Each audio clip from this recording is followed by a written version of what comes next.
In this episode, we're going to take a look at multi-state indicators. Now, a multi-state indicator, in conventional terms, was a visual indicator on a panel. So with the advent of panel views, and that's many different manufacturers have devices and software that develop panel views. That would be the view of a panel with lights and switches, maybe counters and other indicators. Now, we did projects with multi-state indicators in Inductive Automation's Vision platform.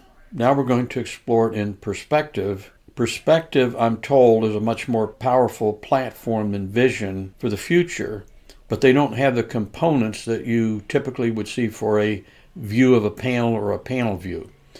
And we did do all of that in Ignition Vision. Now we're going to bump into Ignition Perspective. So let's jump in and start playing with this.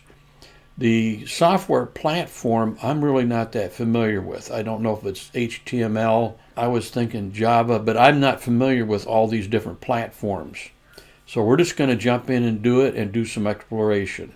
Initially, I sought assistance from Inductive Automation on a conventional multi-state indicator like you would find in FactoryTalk ViewMe and other manufacturers' components. So I got a lot of help from Thomas Lovin, Lovin. I don't know if it's Lovin or Lovin, but a shout out for Thomas Lovin. Gave me an incredible amount of assistance to create a standard conventional multi-state indicator.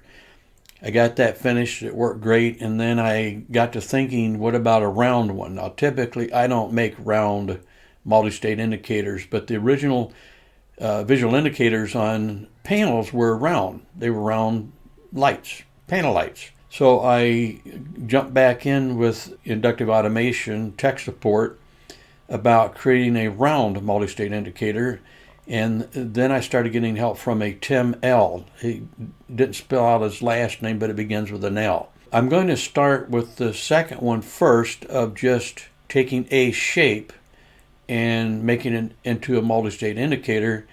And then secondly, I will do the one I actually did first, which is one that looks like a multi-state indicator with text and other properties that you are more familiar with.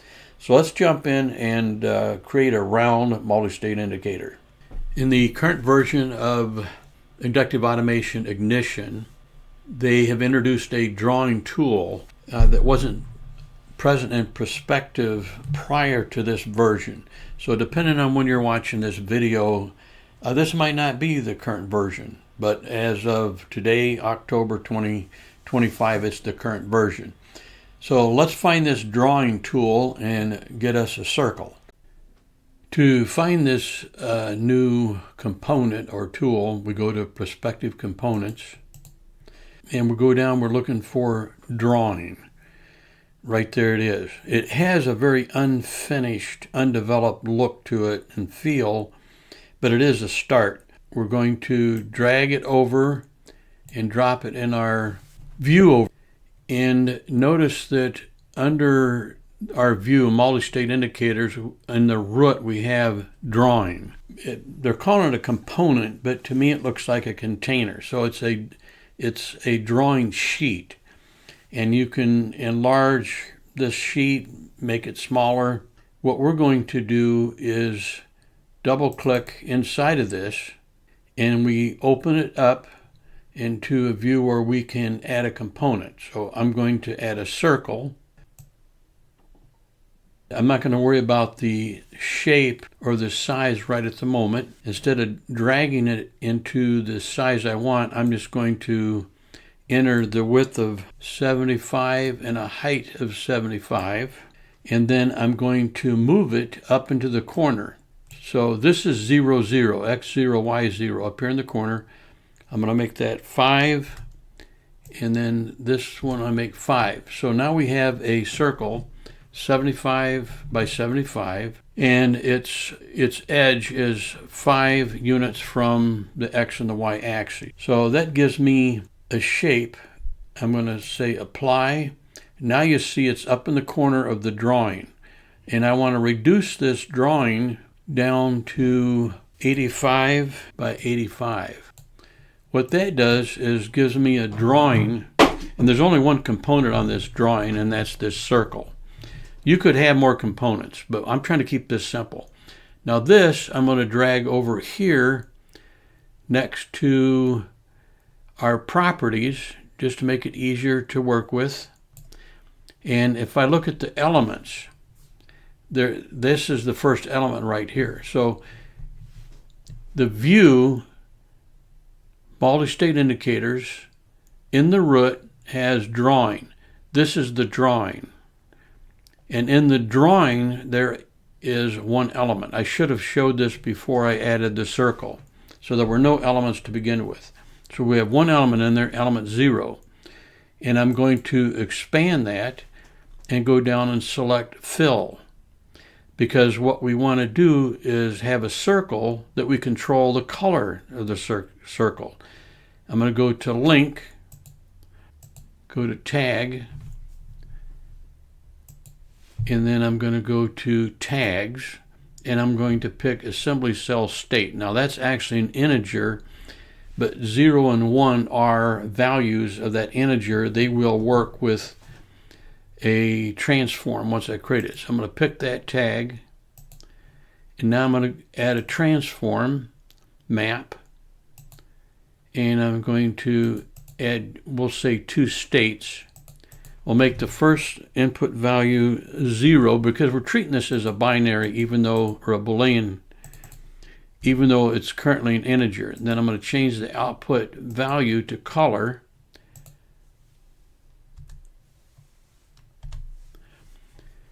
And I'm going to have 0 be kind of a medium gray, and I'm going to change value 1 to green. So we basically have a multi-state circle that's going to be gray or green. OK and apply. Then I can go over to the assembly cell state. I could change it to 1 here, but it won't stay because of the logic. So I'm going to have to go to the PLC logic, and I'm going to have to open it. Okay, I drug the controller software into view so I can play with the tag value.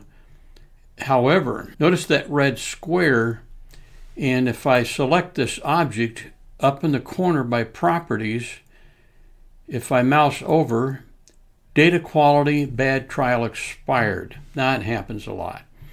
So I'm going to have to go to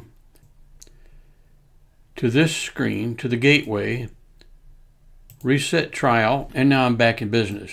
Okay, and you see the red bad data, if you like, or trial expired is gone. So if I drag, the controller in here, and by the way, this error configuration, if that's bothering you over here, that tag B3:0_2, that was from a Micrologix 1400 that's no longer connected. See up here, ML1400. I no longer have that controller connected, and so it ends up with an error. Don't worry about it.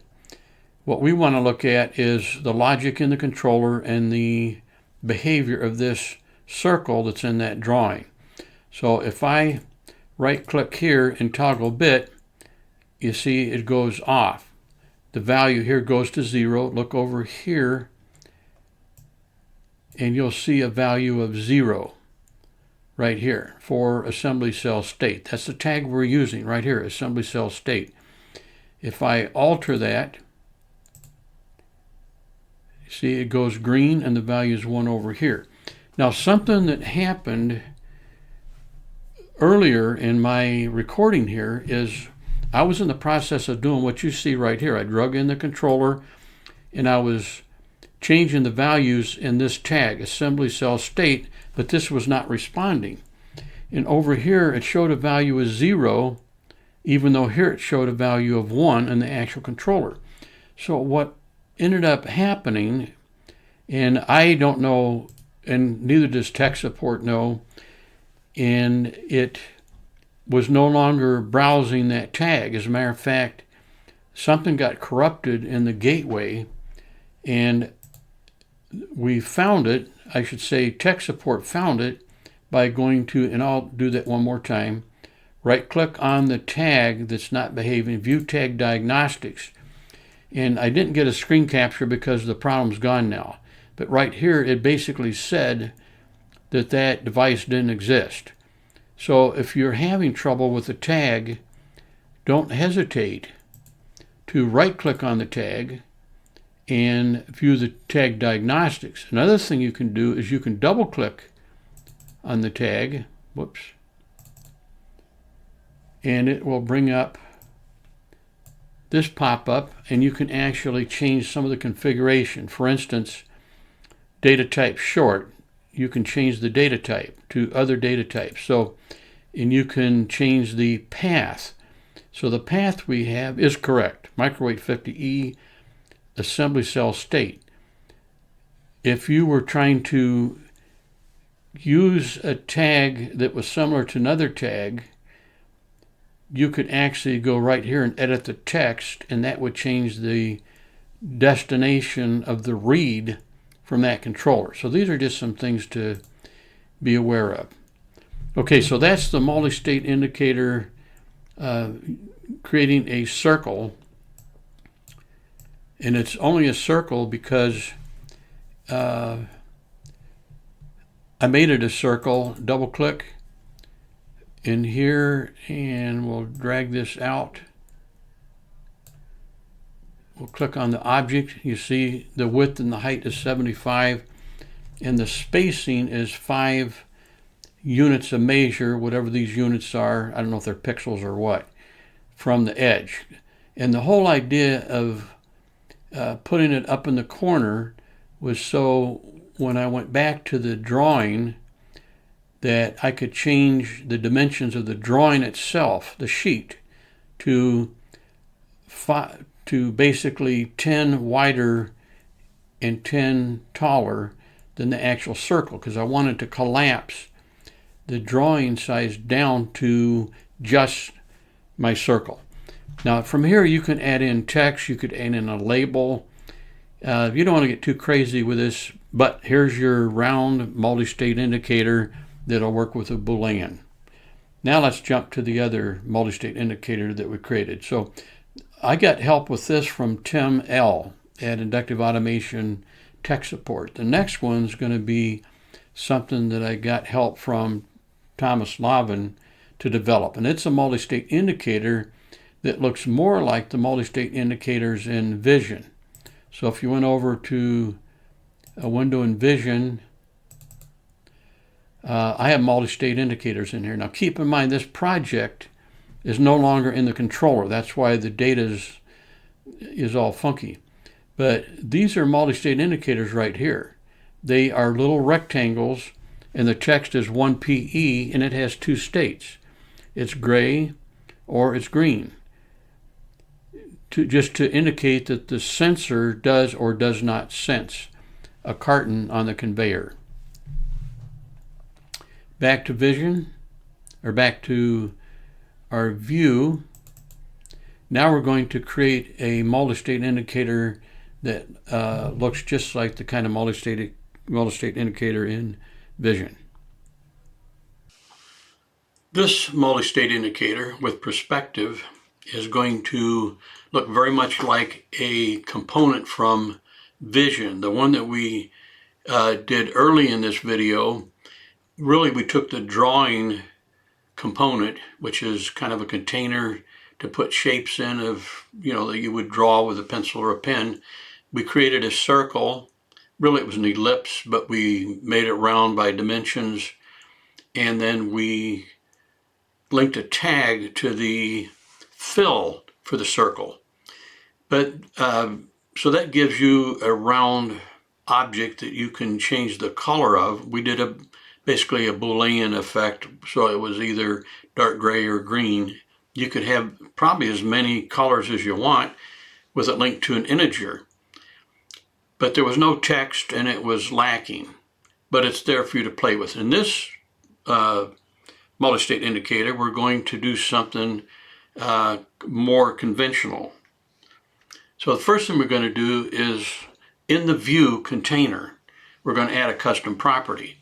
So in the previous multi-state indicator, the circle, we connected the tag from the controller directly to the fill property of that element, that circle. In this one, we're going to first add a custom property into the views container. Then we're going to link that custom property to a tag in the controller. So later, when we actually create the, if you want to call it the effects of the component for a multi-state indicator, it will be linked to that custom property, not directly to the tag. So we in our view, we create a custom property, give it a name, and then we link that custom property to a tag in the controller. The next thing we're going to do is we're going to add a text field, that's a component, into the view. And a text field is a rectilinear shape that you put text in. So it's a text view. Once we have the text field added to the view, then we're going to add a property to the style of that text field, and the property that we're going to add is background color to that style. Then we're going to link the text and the background color to the custom property that we created up there in number 1. We didn't have to create anything for the text. The text was already there.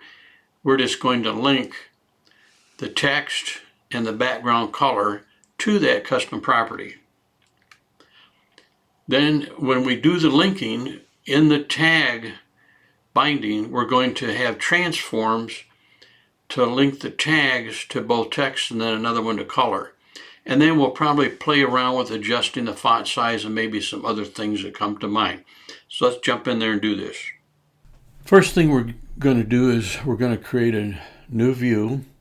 So you can do that in 2 places. You can go over here under perspective and right click and create one, or you can just click up here, create new view. We're going to call it MultiState 01, create view. We have a new view. Next thing we're going to do is we're going to go to the root of that view and we're going to create a property. So we make sure we have root selected. We go over here to properties and we're going to add a property that's going to have a value, and we're going to call it assembly cell state. And I'm use that because that's the name of the tag that we're going to grab over here in the tag browser, assembly cell state. And for value, I don't know if you have to put in anything. I just put in a 1 so it feels complete. And make sure it's still there, assembly cell state. Okay, and then I'm going to link this property to a tag. So go up here to tag, tag browser, tags, assembly cell state, OK, apply, OK. So now we have a view, and inside of the view, if you like, or rather we've added a property in the root of the view called assembly cell state, and it has a value. Next thing we're going to do is we're going to add a component. So I'm going to mouse over perspective, components, go into the search field, because when I glance down through there, I don't see what I want without scrolling. So I'm just going to type in TEX, and that gets rid of everything but things with text in it. I'm going to mouse over text field, drag it over here, and the properties for this text field are right here. And we're going to link text to a tag, but we also want to add an object member under style properties and go down here and select background color. Now while we're at it, we can click on the link, go to property, and we're going to find the one that we created, assembly cell state. Okay, so now we're going to create a transform, but it's going to be linked to this property that's in the root container. So add transform map, selected. we need 4 states. Value 0, value 1, value 2, value 3. And then, because this is color, we change the output type from value to color. And we'll select white, green, yellow, and red. Okay, we're going to apply and OK. Now notice right away that that was orange when it was really unselected. And if you look over here, assembly cell state is 0. Now notice that that's red, and it says bad trial expired. So I'm going to go launch the gateway, and I'll drag it over here in the view so you can see what I'm doing. Log into reset.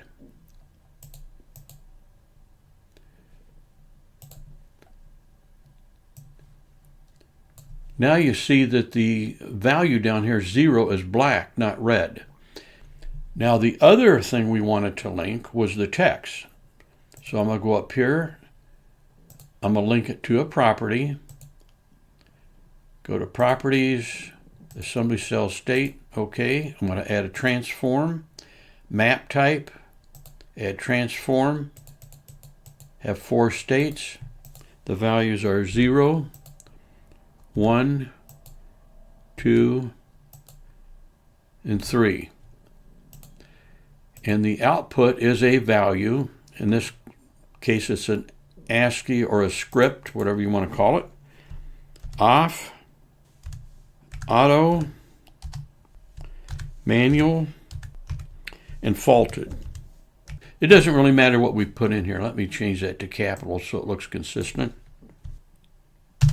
I'm just showing you how to create a multi-state indicator that you can control the color and the text, which is typically what you would do with a multi-state indicator in a panel view or any kind of an HMI. Now, in Vision, you had a multi-state indicator as a component. You don't in Perspective. So what you noticed is we had to create 2 separate transforms, whereas in a fully developed, if you want to call it tool or component, we would have opened up a menu and we would have added pre-designed transforms into our choices. So we would put input values 0, 1, 2, 3, and then we could have many output types, not just text, but color and many others, bold, flashing, etc. So I'm going to say apply and OK. Now notice that the text field shows that it represents the color for 0 and the text for 0. If I bring in my control of assembly cell state, because this is this tag over here, okay, and if I toggle auto mode on, notice it goes green and says auto. We'll turn that back off. Toggle bit, toggle manual on, goes yellow. Toggle that back off, and we'll toggle e-stop. There you have it. That's simple. Now I'm going to do one more thing with the properties here, which you would have. This is just one of the many transforms that would be made available to you in a component that was completely fleshed out. So I'm going to go to Style, and I'm going to add another property. I'm going to have to drill down a ways to get it. Go to More. I want font size. That's one that I want. And I want, there we go, font weight. Go to the font weight, and we want bold. We'll go to the font size, and we want 24. See, now we have a little bit more control over it. So we'll go back to our logic, and we'll turn off the e-stop. Goes back off.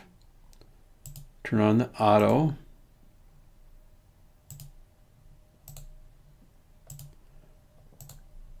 And voila, there you have it. That's all there is to it. Now, I did have some difficulties with this little project, and I'm not sure what the problem was. I did get it corrected, but all of a sudden I would notice that my tag over here, the tag value here, didn't match what I had over here. So somewhere in the tag server, something was amiss. I don't know if it was a problem I caused, but nonetheless, what you just saw is what it's supposed to be. Thank you for watching.